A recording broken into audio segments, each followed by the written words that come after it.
You got barbecue back there, and you didn't invite me. Hurt my feelings.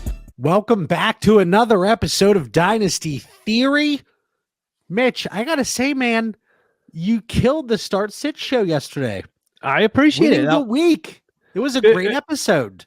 It was really nice because there was so many questions. Like for anyone who isn't there on Sunday mornings, I mean, we go through 100, 150 sit start questions. Every once in a while, we get a dynasty trade question or a redraft trade question in there. But really, it's everyone viewing that makes the show go so easy. Yeah, I wasn't available yesterday, but Mitch, he ran a one-man operation. So Sunday mornings from 11 a.m. Eastern to 12:30 p.m. Eastern, right before the 1 o'clock slate gets started.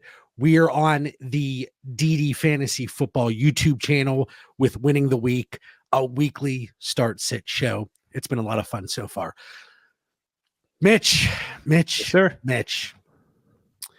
This week, I wanted to change it up a little bit. You know, we've been talking about usage, at least for a portion of every episode, but I really wanted to look at the overarching kind of quarterback and tight end issues here.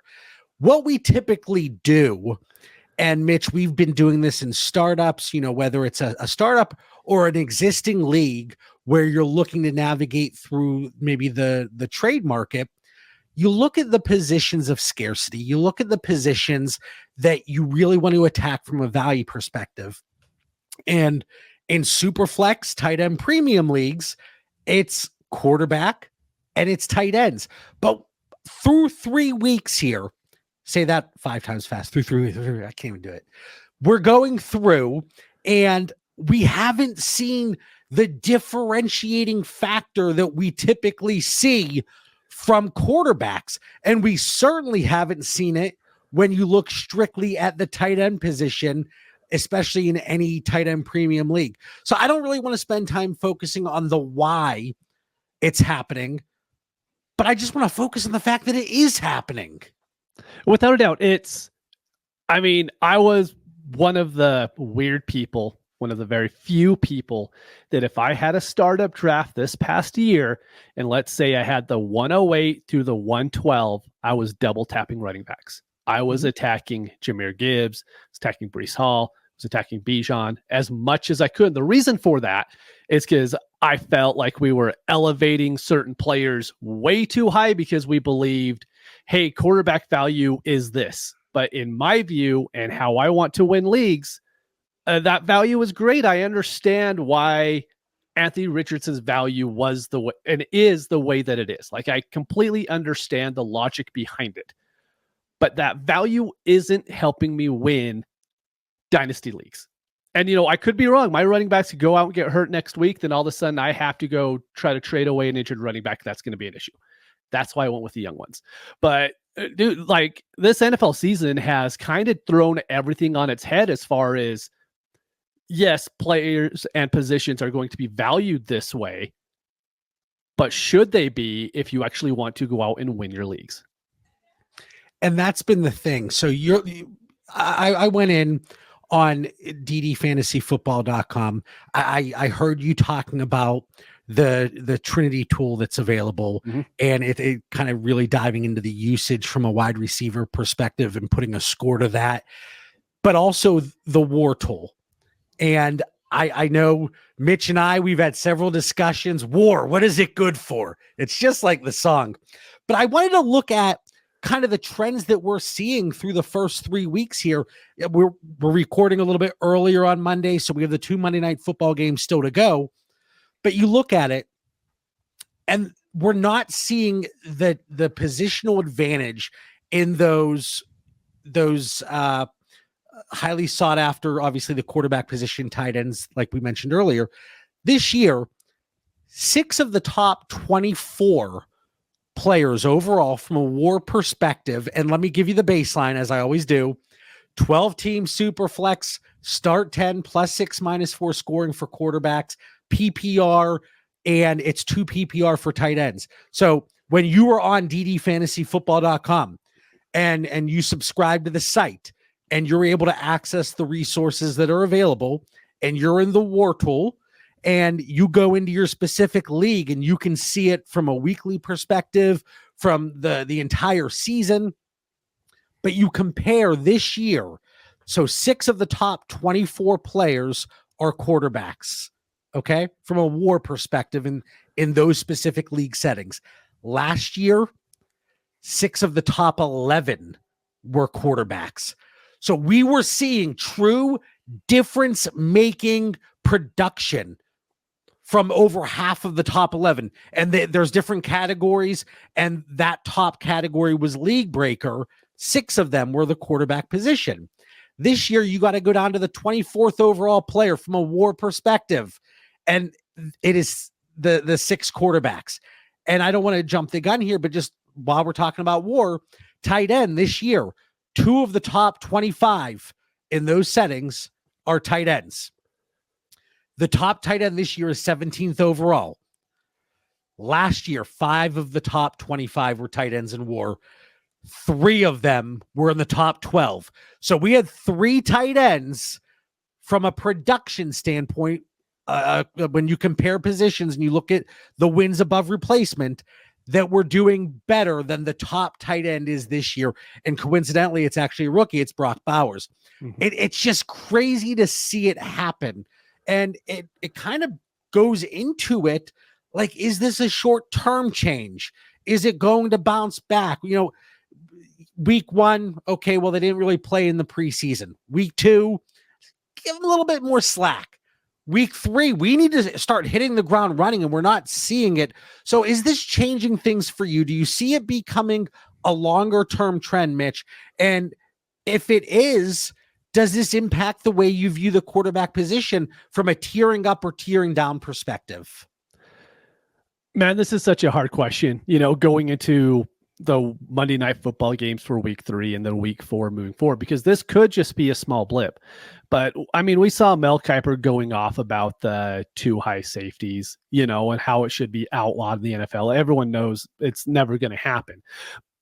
But the problem is we had 3 or 4 years prior to this to where I would say about 4 years ago, offenses were so far ahead of defenses. I mean, we had movement before the snap. I mean, they knew what the defenses were going to do, and so they had movement, and the quarterbacks knew the exact answers to do it. Now, defenses are starting to get ahead of the offenses again. And is it going to maintain? It never really does. The offenses usually always catch up and usually end up exceeding, and that's why we see big fantasy scores. The one thing that worries me, quarterbacks, I think the high-end ones can be completely okay. My worry is we prop up the young ones so fast because, hey, his value's this because he can be this. Then all of a sudden you have Bryce Young is a bad example because he wasn't really valued that high to begin with, but Bryce Young's going to happen more and more and more with these teams. Coaches believe they need to win. I mean, go with Anthony Richardson. I think he's a good example. He is a good one. And you know, the teams buy in so quick, but that rookie contract, you could do things with the core. Even if you spend an early pick on it and it doesn't work out, okay, it's a quick bring in Sam Darnold. We're fine. We're good to go. And that's something that we really have to look at because I do believe that the young quarterbacks are being valued a little bit too high in Dynasty. And sometimes it works out. Sometimes it works out great. Or you don't have to buy into it. John, here's my question, right? I was going to ask you this before we even started this talk, but it actually applies perfect right now, and it's not in the show notes. Is Sam Darnold a starter in 2025? I kid you not, on my way home from work today, like the random things I think about, Sam Darnold, I was thinking about him specifically, and it's interesting because it's like, okay, he's a bridge quarterback. It's kind of just a stopgap situation for Minnesota because we know the situation with JJ McCarthy, right? There's going to be a Sam Darnold market as things stand today, whenever you look at 2025. I mean, we're going to have a team or two that aren't going to get their the draft pick early enough because they win a few too many games, and the quarterback that they have on the roster right now. I mean, Sam Darnold in Miami, like that could be a situation. I know Tua, he's coming out saying he doesn't want to retire, but just looking at contracts and the way things are going right now, I mean, Sam Darnold, maybe he sticks around in Minnesota and they're like, okay, we can give McCarthy more time to come back from an injury to develop I'm just going through the teams here. Maybe Cleveland. Yeah. So I think there's a good, or Tennessee. I think there is a chance that maybe from a market perspective, if you believe that a Sam Darnold, a Justin Fields have value beyond 2024, and not just value, but they're a starting quarterback, I think people confuse those two. We had a lot of discussions about Bryce Young. Is his career over? His career's not over, but for dynasty purposes, I don't care about him. But for Sam Darnold and maybe Justin Fields, we need to start, caring and paying attention. I mean, we have two high-end starters right now that are performing, and their name is Geno Smith and Baker Mayfield. And they're two of the best fantasy quarterbacks right now. And so we could be, boo-hoo, Sam Darnold hasn't worked out. Now he's in a great position. Who knows what team he plays for next year? I'm just saying that we need to keep our eyes open to the fact that how NFL teams are attacking the salary cap now is during the rookie deals, you sign a whole bunch of expensive players because that's when the rookie quarterback is cheap, right? And that's how you do it. Or you get into the other side of it to where you have a Josh Allen now, and now Josh Allen needs to carry that whole Buffalo offense, and that's why they don't have a whole bunch of really extremely good skill position players now, because that's how the contract works. But you look at Seattle, they have strong offensive players. They have Geno making good money. You can flip that immediately to Tampa Bay. I'm not saying these teams are going to go win a championship, but these teams are good every single year now. And it just brings that other aspect of we need to kind of try to think about it the way the NFL is thinking about it as well, especially if we're going to play Dynasty, because Dynasty is about, hey, what's it like next year? What's it like the year after? So I know you're going to bring up a couple quarterbacks here soon. And it's not that I don't like these quarterbacks. It's not. Like Patrick Mahomes is Patrick Mahomes. Patrick Mahomes hasn't been great for fantasy football in the last 2 years. He's fine. He's an above average fantasy quarterback, but he is not the quarterback one in fantasy, and that's fine. But in Dynasty, he's what, quarterback 2 at worst, 3, maybe 3 at worst in a startup. And in the NFL, yeah, he is by far the best quarterback that we've probably seen, him and Tom Brady neck and neck, right? After that, who knows? Like for fantasy, that doesn't really matter that much. Yeah, it's such an interesting dynamic. And you mentioned, like, not to get too hung up on Sam Darnold, but certainly how things play out the rest of the season are going to impact whether there is both a dynasty and a real NFL market for him. But you talk about, hey, Sam Darnold's in a great situation. Yes, he has the best wide receiver in the NFL on his team. Yes, he has a good system, but he has a 30-year-old running back, a tight end in Johnny Munt right now, and then wide receiver Jordan 2 is Naylor. Yep. The system is good. Yes, you have Justin Jefferson, but outside of that, there's not much there. Yeah. And he has that team at 3-0. Are they 3-0? Yeah, 2-1. I think they lost the first week. Yeah. But hey, real quick, this is why coaching matters so much in the NFL. And we could, hey, landing spot doesn't matter. This player's going to be great. No, they're 3-0. Are they 3-0? I couldn't remember what happened the first week, but like coaching flat out matters with quarterbacks. It just does. If you go into a bad situation like what happened to Bryce Young, I don't think Bryce Young is the worst rookie quarterback we've seen, right? It just so happens he was in the worst position that we've ever seen as far as like what a rookie quarterback is going into. I think he's played for, someone had the tweet earlier, it was like 4 head coaches or some nonsense like that. dude's been in the league for like 2 years. It's obnoxious what we do to some of these young players, but it's why JJ McCarthy jumped in so many spots. If he went to the Raiders, he flat out wouldn't have been going where he was. He went to the Vikings. We have so much faith in that offensive system that we're like, okay, we don't care who's there. We don't really care about the talent. That's where we're going to put him.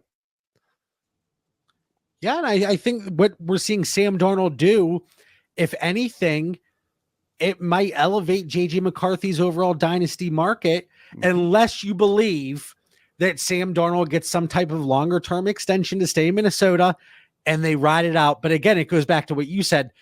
Why not build off of the rookie contract and kind of improve your offense that way? Like, and I know you mentioned Patrick Mahomes. And the three quarterbacks we really want to spend some time on tonight is Patrick Mahomes, Anthony Richardson, and CJ Stroud. Kind of talk about them as fantasy and dynasty assets and some real life trades that have gone through. And you can see that over at dynastydaddy.com in the trade database. But these guys, like, if you go through your best dynasty results up to this point and you look at those teams, probably more so in leagues that maybe you just had a startup or you just entered year 2 where you weren't able to really develop your dynasty, if you will, over the last several years. Some of my best teams, they're not rolling with Patrick Mahomes at quarterback. No, they're not. They're rolling with Dak Prescott. They're rolling with Baker Mayfield, with maybe a Geno Smith, Derek Carr, and then just hammering David Montgomery, Alvin Kamara, Aaron Jones, Derrick Henry. Like, that is where the biggest jump in WAR, to go back to that's where we've seen the biggest jump. It's at the running back position. Last year, running back 2 in those league settings I mentioned earlier was Kyron Williams, and he was 19th overall. This year, 19th overall is running back 7. Yeah.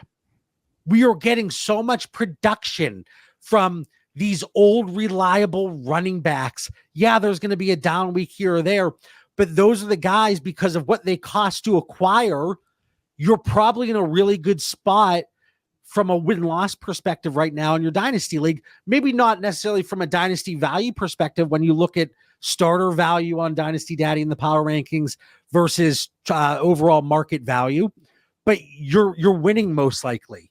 And it's the teams that spent a ton of capital, a ton of value to get up into those upper echelon dynasty quarterbacks that probably aren't doing as well. Yes, I'm sure people are going to drop in the comment, hey, I have a team with Patrick Mahomes and CJ Stroud, and I'm 3-0.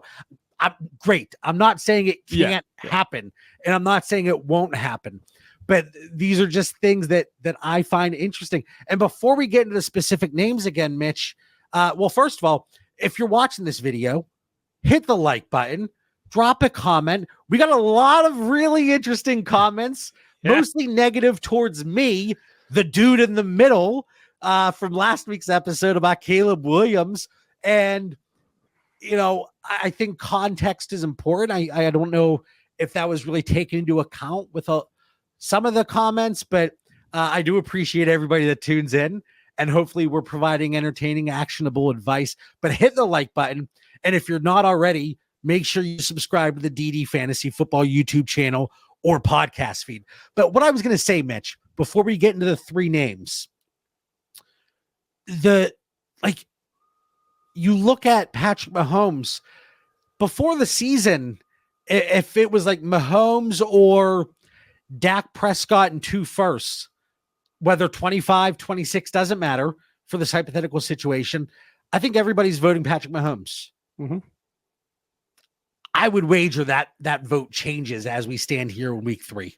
Dude, I don't know, because the hive mind of dynasty, it's a thing.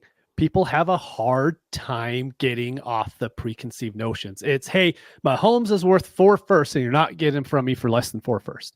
And I agree. I don't want to come out here and tell one person to trade Mahomes for less than what his value is in your leagues, right? What I really want to get across this week is I do think it's going to slowly change, and Mahomes could go for 5 touchdowns next week, right? So we know how this works in fantasy.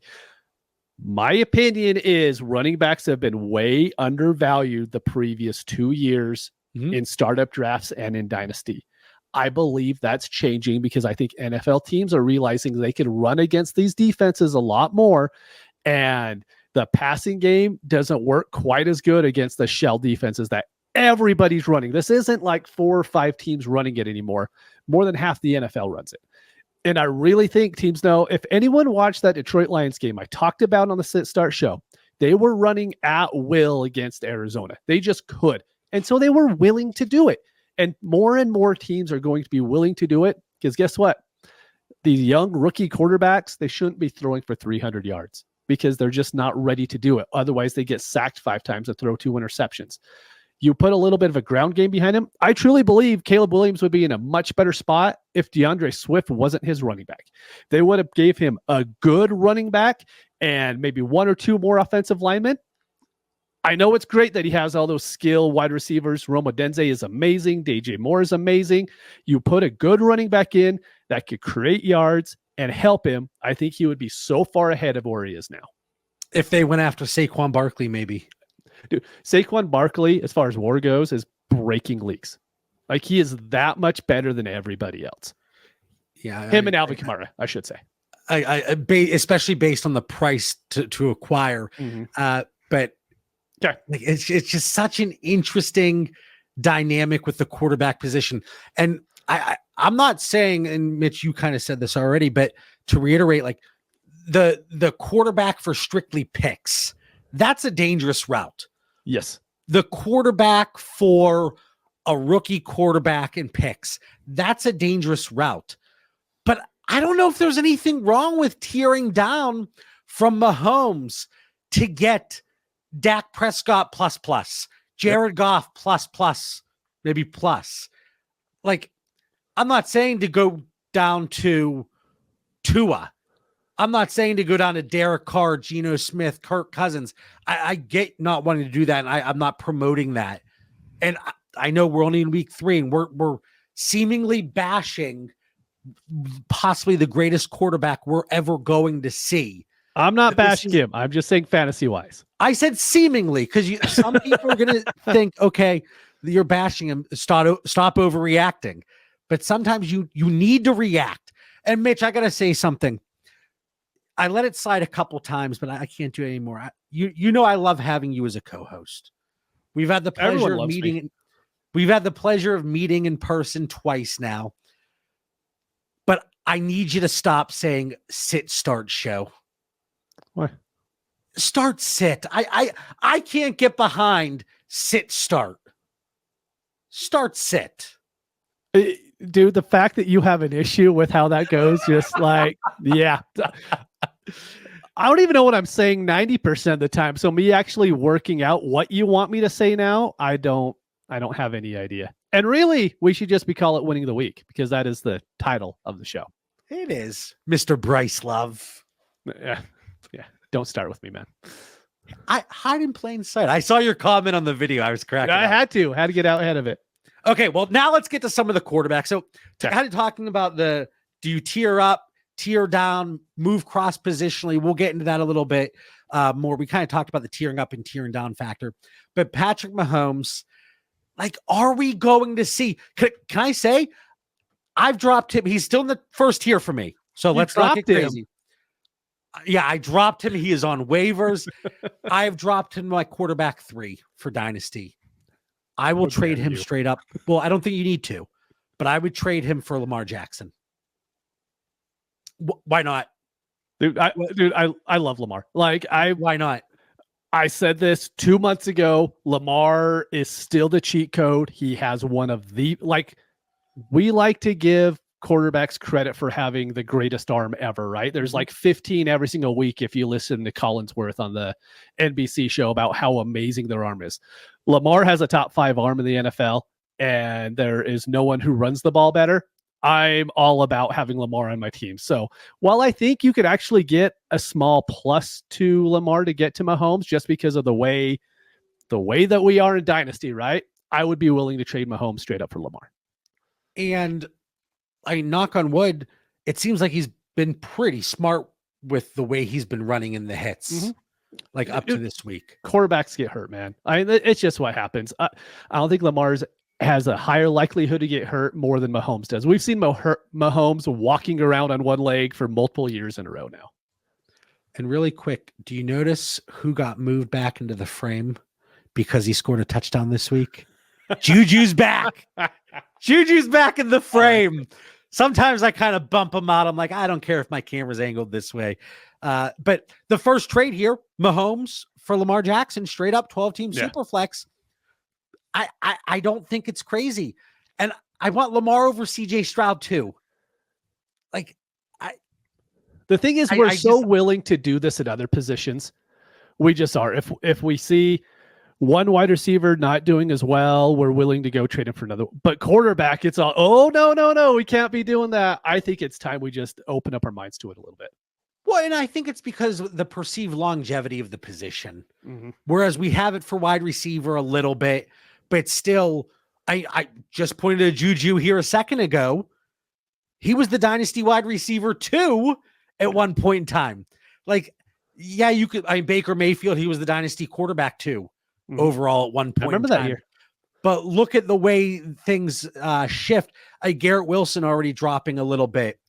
DK Metcalf, oh my God, he's so old. He's 26 years old. He's dropping. Jalen Waddle, he's, like Drake London, like these guys are propped up based off of either production and or expectations. So yes, it's a longevity for the position as well.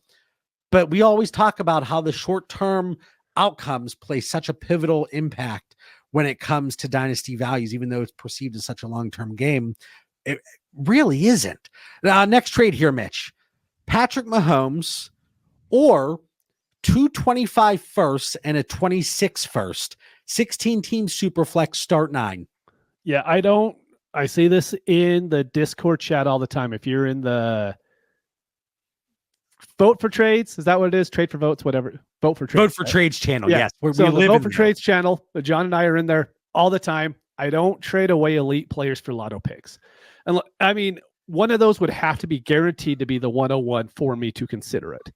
But just straight 3 first, 4 first, whatever it is, I don't trade elite players for that because I have to have some sort of stable asset coming back that I have faith in, because I'm not willing to do. What happens if those picks end up being the 105, the 108, and then the 112? Like, you're never getting that Mahomes value back. No, especially in a 16-team league, like, and it's start 9, so it kind of offsets that. But yeah, if you're like, what if it's 115, 116, and 116 the following year? Like, this is a trade that went through, and I think that is absolutely asinine. All right. And I'm the one that, was overreacting about Caleb Williams last week. But what are we doing here? You cannot be moving these types of guys for just draft picks, especially in that format. Now, would you do it if it was Mahomes for 225 firsts and Dak Prescott? Yeah, I'd hammer that trade. Yep. Brock Purdy? Yeah. Dude, Brock Purdy's so undervalued. Jared Goff? No. Okay. Baker Mayfield? I'm not doing Jared Goff. Yeah, no. Baker Mayfield? No. Okay, so that's kind of, you're that 13 to 14 range of what you're looking to pivot down to. Now, so I don't want to spend a lot of time talking about Caleb Williams because we talked about him a lot last week. And actually, it wasn't that long of a discussion on Caleb Williams if you go back and look at the timestamps. But anyway, would you do Caleb Williams in 225 first for Mahomes? Yeah. You would take Caleb? Yeah, because Caleb has enough value. I could trade him off my team. Same with Anthony Richardson? No. So we're going to get to Anthony Richardson here soon. And yeah, I have a little bit of a take on that. So maybe just a little bit less perceived volatility. Yeah. I'll be able to answer that question a lot better next week because I'm trying something this upcoming week with Anthony Richardson. That sounds mysterious. A little bit. All right. So Mahomes for Lamar, Mahomes for picks. Don't do the picks. Nope. Mahomes for Baker Mayfield, Rashad White, a 27 first, a 25 second, a 25 third, 12 teams start 10. I only bring this trade up because people are getting fed up. Again, don't trade Mahomes away for that. Exactly. This is not what we're saying. We're not saying make a trade like that. So if it was a very early 25 first, we could have a talking point there. A 27 first and Rachaad White and Baker Mayfield, no, that's not even approaching like a counter territory for me. I think we need 2 more 25 firsts to have a conversation. Yeah, it just needs to be early. You put one early one in there, we have a conversation. Yeah, and take Rachaad White out because now he's going to be losing work to Bucky Irving. Take the 25 second. The 25 third must have been the tipping point. That was it. That's what had to be added. Yeah. That was the cherry on top. All right, last one. I thought this one was kind of interesting. We'll see what you think. 12-team Superflex start 9, full PPR. Patrick Mahomes for A.J. Brown, Michael Penix, and a 26 first. After week 1, I probably would have been like, this isn't that far off. But Kirk Cousins he's not playing great, but he's being okay. So I think Penix value, it's fine, but it's one of those assets that I really don't want. So I'm still going to stick with Mahomes there. But I think this trade is actually extremely close value-wise. Do we change if it's A.J. Brown, a 25 first and a 26 first? Yeah. For Mahomes? Yep. Okay. I think that's a very good trade there. It's always difficult because when we talk about trades, it's like if I'm moving a high-end quarterback, I do want a quarterback in return, but cross-positionally, especially in a start 9 where you want to get those positional studs. And again, Patrick Mahomes just hasn't been that difference-making quarterback. Fantastic real-life quarterback. That is not in question whatsoever. But for fantasy purposes, we just haven't seen, and this is even in +6 passing touchdown leagues, not to mention +4, where I think then you really can start to talk about Lamar over Mahomes, maybe from a tier perspective. But so Patrick Mahomes is currently quarterback 13 on the season. If you just look at the generic Fantasy Pros ranking or scoring they have, just as a quick reference. And then we moved on to Anthony Richardson, quarterback 14. I want to say something, and I hope this doesn't steal any of your thunder, your talking points. But with Anthony, you're saying it first, anyways. I'm saying it first, anyways. With Anthony Richardson, does it not feel a little bit like what the Bears did to Justin Fields to start? Was it his second season where he wasn't running? Like, we wanted Anthony Richardson because he was giving us that high upside. We didn't care if he was throwing at a 50% clip. We didn't care. But he has had 18 attempts over the first 3 games here. People didn't really sign up for that. He's like, I will say he's on pace for exactly what he did last year. It's just everyone got so enamored with those touchdowns, but really attempts per game, he was at 6.3 last year. This year, he's at 6.0. He's not rushing any. Hold on, but he left games early last year. Well, that's because, but yeah, but still, that's my point, though, right? But the games he played the entire game, he averaged 10 rushing attempts per game. Yeah. So all right, that's better. We need it. I don't want him. I didn't sign up for him to attempt to be a pocket passer. That's not what I wanted. That's not what the managers that have Richardson on the roster wanted.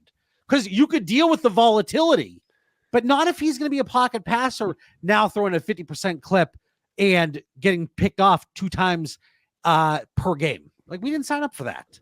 Yeah, so here's the problem. We bought into the athletic profile that is Anthony Richardson, just absolutely amazing. He has a rocket forearm. We know that, but he's not accurate.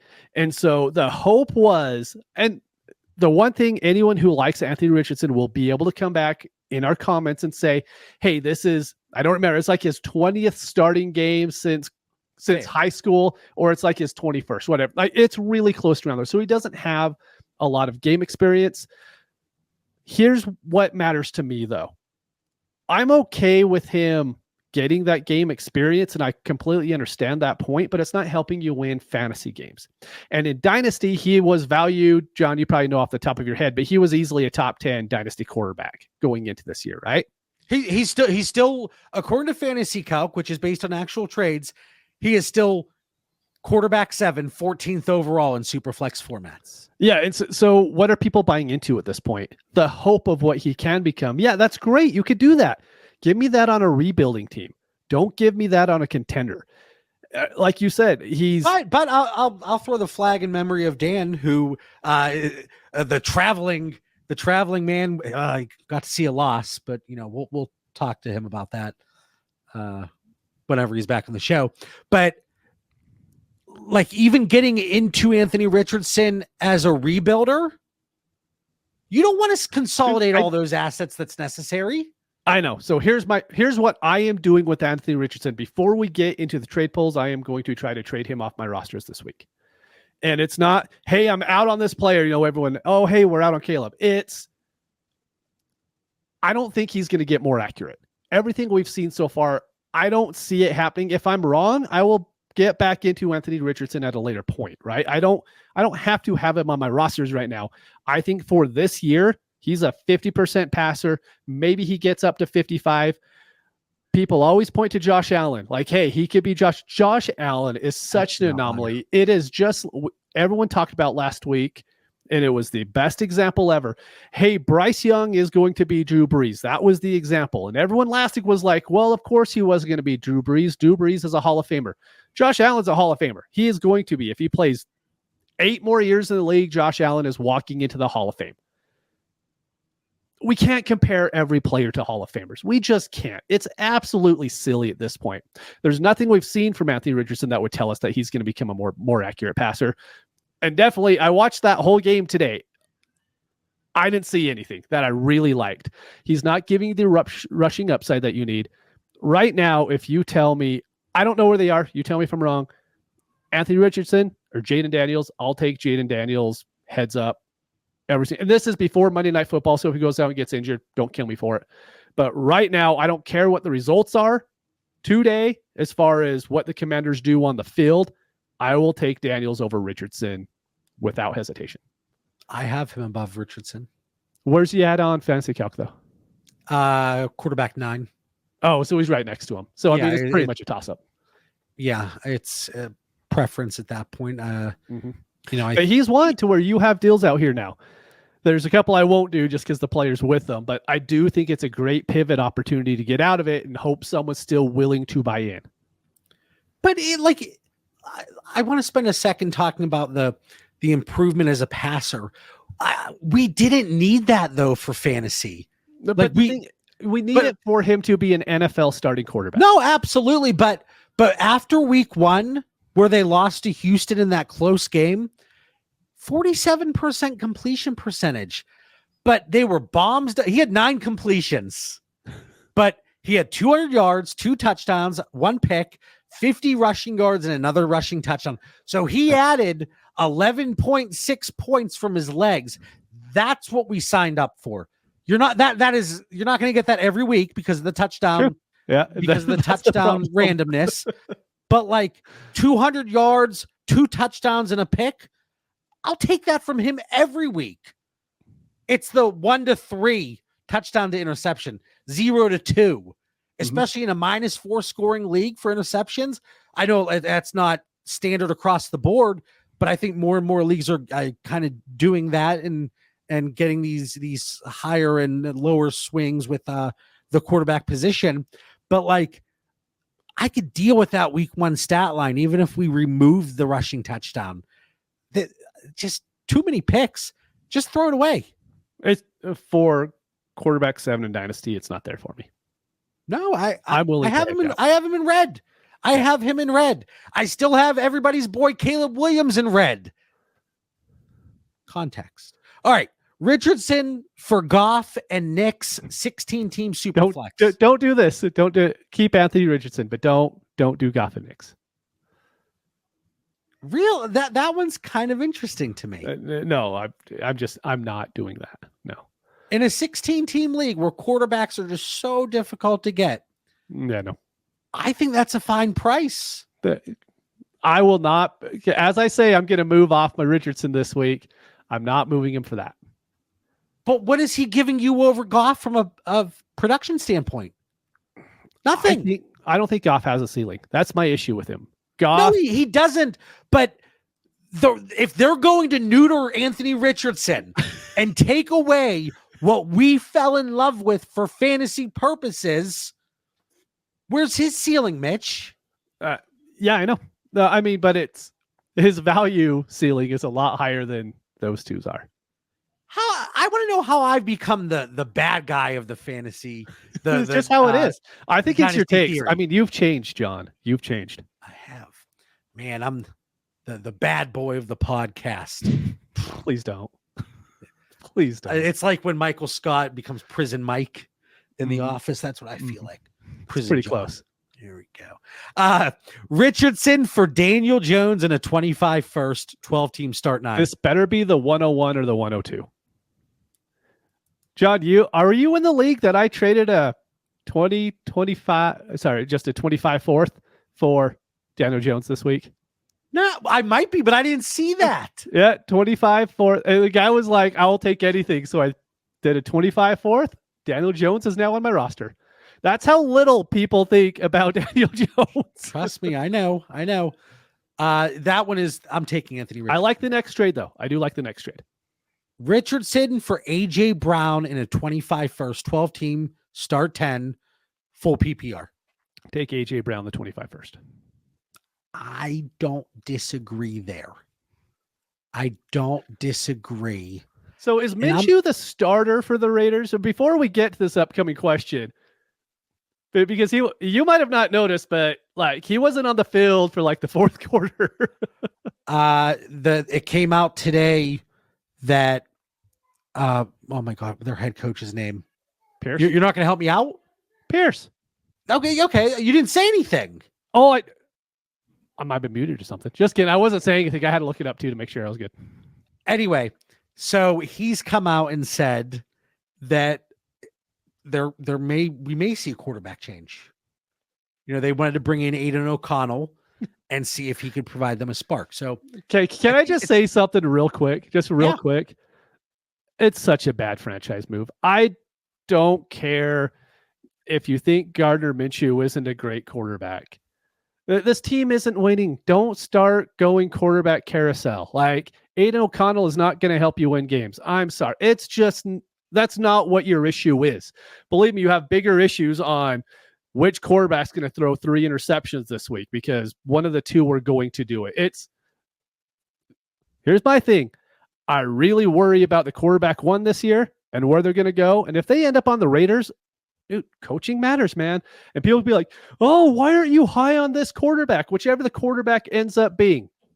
I'll be like, because he's going to the Raiders. And I have absolutely no faith in that franchise. And it's Antonio Pierce. I'm very upset with myself there. But anyway, okay. So with that discussion, Anthony Richardson and Gardner Minshew for a 25 first and a 26 first, 12-team start 11. More. I need more. Yeah. Again, without knowing where those picks are, I'm not going to move off. And you change that to it's a low-end quarterback, one that's escaping my head right now. Let's go with Fields. Yeah, Fields would be one. Maybe Will Levis. No one that just probably will start the rest of the year. I'm still going to go Richardson, but it makes it closer. Just a guy like Minshew, it's just that value is so fragile as we saw. No. Minshew is with Richardson. Oh, I have no idea how I saw that. Okay, well, that doesn't make any difference in the world to me then. Yeah. Okay. I thought you were talking about throwing them with the picks. No, sorry. My bad. Richardson. I thought, because I was like, who would do that in the first place? So that's even worse. Yeah. Listen, you let us behind a microphone for too long. Some of these things are going to happen. You know, we try to give an unedited, unfiltered look here into our minds. And sometimes it's a very scary image. So, I mean, with all of that, you took Richardson in 3 of the 4 deals. Yeah, because The deals weren't great. I can't believe people are doing it in the first place. And I'm assuming it was before the games this past week, unless they happened today. I think there's always like a 1 day lag. Yeah. So none of them were even after the games this week. Yeah. So I mean, if you believe in the upside, if you believe that he becomes unneutered and he's able to run a little bit more and gets close to that 10 attempts per game and just can limit the interceptions, even if the completion percentage, we don't see an uptick there, maybe you're looking to go out and acquire Anthony Richardson. All right, CJ Stroud. He's quarterback 16 right now on the season. I don't care. I'm not moving him. So would CJ Stroud for Joe Burrow in a 25 first? CJ Stroud. I will take Burrow. I'll take Burrow in the huge first. Difference is I just believe in everything they're doing there in Houston, and they're going to have to pass to win. I just have all the faith in the world in CJ Stroud. I mean, the Bengals are going to have to pass to win. They're not going to run it down anybody's throat with Zach Moss and Chase Brown. And I think you even said on Winning the Week that nobody's worried about the Cincinnati Bengals defense when you were talking about Brian Robinson in Washington. Do I listen whenever I'm not on, and do I pay attention? You better believe it, Mitch. Oh, so you're saying they're going to have to pass to keep up with the bad defense. All right, I'm following. Yes. Dude, CJ Stroud, I think his dynasty value is just so set that Burrow in the 25 first, yes, that is fair. I'm probably not moving CJ Stroud for that. No, Stroud is almost like he's quarterback 3 on Fantasy Calc, and Mahomes is quarterback 2. Like, even if Stroud is just like low end quarterback 1, high end quarterback 2 for fantasy purposes over the next couple of years, I don't think it's going to matter because people see him as so untouchable. safe. Yeah. People see him as so safe, but I am still going to take Burrow in the 25 first. So this is the one. 47 minutes in, if you're listening to this episode of Dynasty Theory, don't forget to hit the like button. But also, do you prefer CJ Stroud or Joe Burrow in a 25 first in a 12-team star 11 full PPR? That's very relevant when it comes to Stroud and Burrow, that full PPR aspect. Stroud and Dell, we're getting the Texan stack for 325 first, 12-team start 10. Smash Stroud. Yeah. Keep the stack. It just doesn't make sense to, I'm going to move off of this quarterback that has such insulated value and take a shot on these 3 firsts that I could certainly get next year. It doesn't make sense to me. Stroud for CeeDee Lamb. Stroud. Like, I love CeeDee Lamb, but even if you look on the War Tool, he isn't giving you like so far above what you're going to be getting out of CJ Stroud. And I'm just going to keep Stroud in that aspect of it. I am okay with that one as well. Do you think this week we see CeeDee Lamb for Malik Neighbors straight up in a few leagues? Yeah. Do you think we see CeeDee Lamb for Marvin Harrison straight up in a few leagues? Let me go back. I'm going to say no because CeeDee Lamb is still young. So I don't see that one happening yet. I'm actually going to say no to both. I mean, we also have people trading Stroud and Dell for 325. Exactly. So are we going to pull something up on Dynasty Daddy and we're going to look at the trades and be like, how did this happen? Okay. Yes, it's going to happen. No, I wouldn't do it. This has nothing to do with what we've been talking about, but is Jamar Chase a top 5 Dynasty wide receiver right now?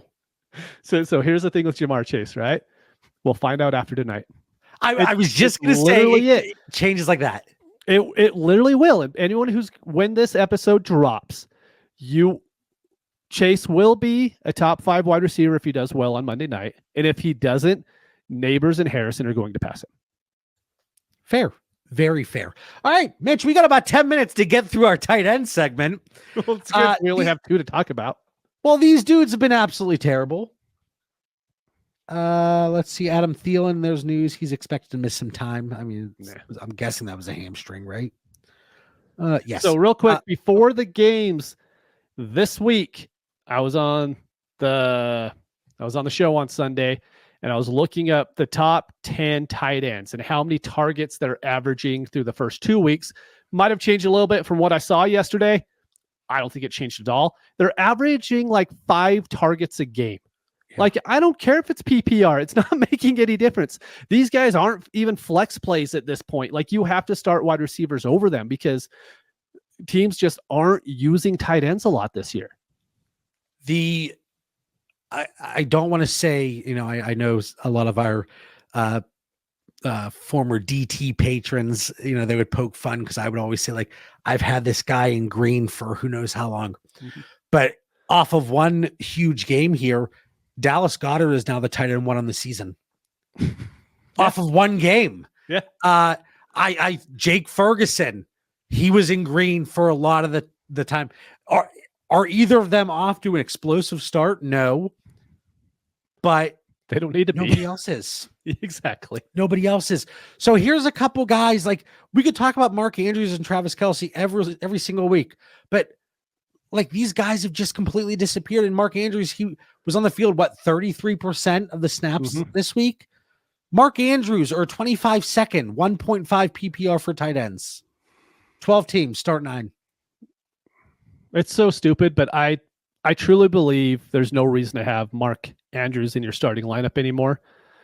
You ask me that, you take the name out of it. Hey, this tight end, you don't think you could start, or a 25-second, you take the 25-second, take the name value off of it. If I said, here's a 29-year-old tight end. Yeah. Here is what he's been doing. I agree. I need it to be an early 25 first, though. If a contender, an early 25 first, hold on, you're turning second, early 25 second.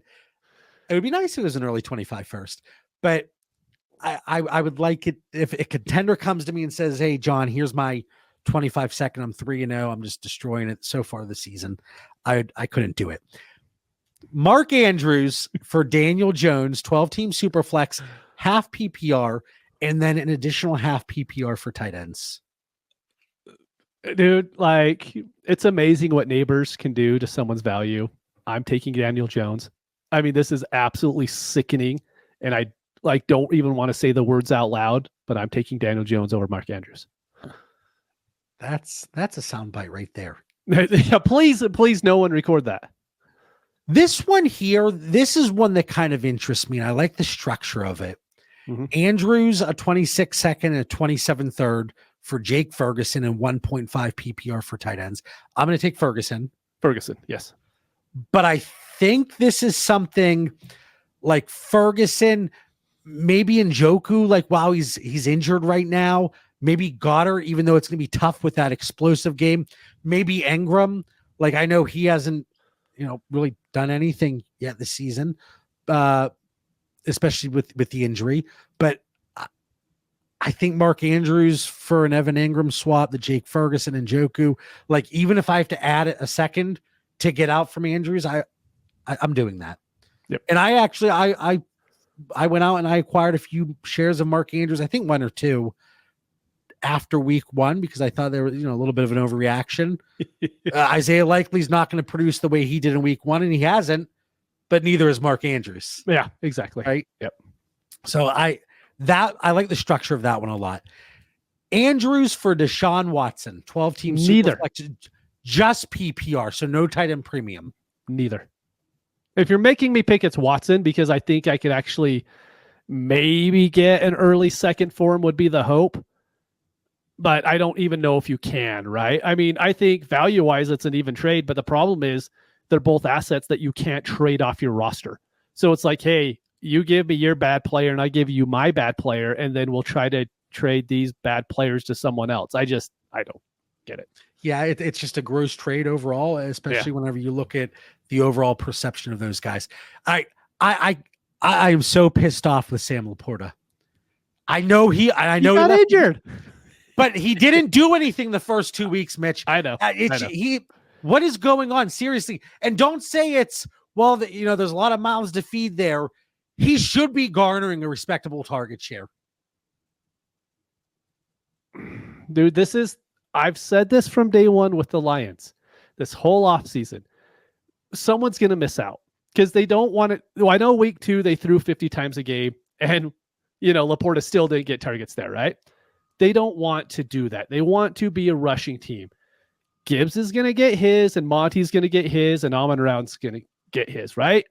And that's going to take up 60% of the workload. And then it's, hey, is Jameson Williams still going to be getting 6 targets a game? If so, how many targets are left over? I think Laporta is really okay, but do I think he's going to have the workload that he had last year? I just don't see it. All right, let's go through some trades here. Laporta in a third for Achane. It's PPR, only an extra half point for tight ends. Taking Achane. I am as well. Laporta in a third for Nico Collins, 1.5 PPR for tight ends, PPR for wide receivers. That's a huge tight end premium. But I'm going Nico. No, it was just an additional half point. Oh, okay. Sorry, I saw the 1.5. Yeah. No, I wrote it a little funky there. I'll give you the benefit of the doubt on that one. So definitely Nico then. I would have taken Nico, prior to all this happening too. So Laporta for a 25 first and 25 second, 1.5 PPR for tight ends. 1.5 total, not a premium. I'm going to go the package right now. Maybe it's an overreaction. Sign me up as guilty here. But I'll add to Laporta for Brock. I'll add to Laporta for McBride. I will pivot down from Laporta and get... To who, though? That's the thing. Who are you going to pivot down to? Ferguson? Give me additional assets with Hawkinson. I'm not missing out on anything. Laporta is nothing but a liability right now. Because if you have him on your roster, if he plays... I'm all worked up over here. If he plays, you're going to put him in your lineup. He's killing you. But Hawkinson's coming back from a significant injury. I don't care, but it's not a one-for-one He's swap. not a liability at all. Laporta, on the other hand. If it was a one-for-one swap, yes, call me crazy then. I'm not talking about that. If you can get the plus required, which I think you could get, I'm doing it. What's the... Give me Njoku plus. I don't want anyone on that Browns offense. I'm out, man. Dude, Laporta isn't doing shit. I don't care. This. And Njoku ain't doing nothing right now either. I know he's injured, but give me the plus. What's the plus? Doesn't matter. Okay. Well, you and I might be getting some trades done this week, John. I have to go. Do I have some Theo Johnson to trade to you? Yes, let's do a one-for-one swap. I think it's fair. I think it's fair too. All right, Travis Kelce or 25 second. 2 PPR for tight ends. 25 second. And the thing, I honestly thought I got so fired up about Sam Laporta. I am coughing up a lung. My eyes are watering over here. All right, Travis Kelce. Sorry. Travis Kelce. All I was going to say is I was under the impression the first 2 weeks, the reason why he didn't perform is I thought they were easing him in, right? They weren't using him that much. He was on the field for 90% of snaps. So that's not the issue. Dude, there's so many pass catchers there now. And Rashee Rice is so good over the middle. There's not a lot left for Kelce there. 2 PPR for tight ends. Kelce or Deontay Johnson? Do I get another week with Deontay Johnson before I have to make this decision? It's Deontay Johnson. You got to make the decision right now. Deontay Johnson. Yeah. Travis Kelce in 2 PPR for tight ends. Travis Kelce, let's say 1.5 PPR for tight ends. Okay. This is Travis Kelce or Devin Singletary? Devin Singletary. He's been pretty good. He's from a production standpoint. Yeah. No, he looked really good. I watched a lot of that game today. He looked great. All right. Well, looks like we made it in the hour. Going over some quarterbacks, some tight ends. I mean, it seems like tight ends, I'm a little more willing to pivot down. Mitch went Sam Laporta no matter what, even though I think you went with the other side of every one of those trades. Well, yeah, they were good players.